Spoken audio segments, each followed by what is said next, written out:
বাংলাদেশকে সুপার ফোরের দৌড়ে টিকিয়ে রাখার নায়ক নাসুম আহমেদ তার রেকর্ড করা স্পেলে আফগান বধ করেছে টাইগাররা। আফগান বধ হলেও নিশ্চিত নয় পরের রাউন্ড।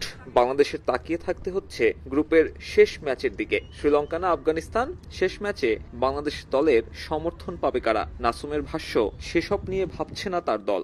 যে ভালো খেলবে ওই জিতবে, ওইগুলো নিয়ে টেনশন করতেছি না। যেটা কপালে আছে ওইটাই হবে। স্পেসিফিকভাবে কাউকে সাপোর্ট করা বা কারোর জন্য দোয়া করা এটা প্রয়োজন আমি মনে করতেছি না। নিয়মিত পারফর্ম করলেও নাসুমের জায়গা নিশ্চিত নয় একাদশে। টুর্নামেন্টের শুরুর 2 ম্যাচও বেঞ্চ গরম করেই কাটিয়েছেন এই বাঁহাতি।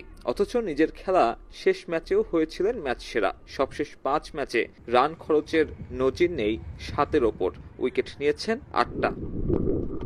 এরপরেও দলের একাদশে নিয়মিত জায়গা না পাওয়া নিয়ে আক্ষেপ রাখছেন না নাসুম, বরং নিজেকে সব ধরনের সময়ের জন্য রাখেন প্রস্তুত। দেখেন, ফিরে এসে ম্যান অফ দ্য ম্যাচ এটা না, আমি কিন্তু লাস্ট ম্যাচেও ম্যান অফ দ্য ম্যাচ হয়েছিলাম। আর আমার টিমের যখন যাকে প্রয়োজন, এটা হতে পারে আমাদের টিম প্ল্যানিং বা ট্যাকটিসও হতে পারে এগেনস্ট টিম নিয়ে।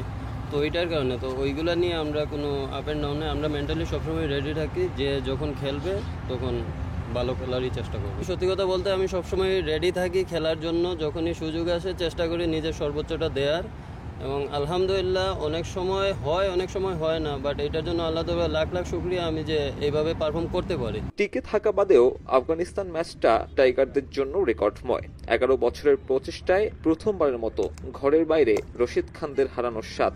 জয়ের নায়ক এমন অর্জন উৎসর্গ করলেন সতীর্থদের। ডেডিকেট আমার টিমের জন্যই থাক, আমরা সবাই অনেক হার্ডওয়ার্ক করতেছি। আলহামদুলিল্লাহ এটা আমার টিমের জন্যই থাক, আমাদের জয়টা আমাদের কাছেই থাক। এদিনই আবুধাবি ছেড়ে দুবাইয়ের উদ্দেশ্যে রওনা দেয় বাংলাদেশ। সেখানেই চলবে অপেক্ষা। 18 তারিখের রেজাল্ট পক্ষে আসলে 19 তারিখে আইসিসি একাডেমিতে অনুশীলন করবে লিটন কুমার দাসের দল। সাব্বির মিথুন, সময় সংবাদ, সংযুক্ত আরব আমিরাত।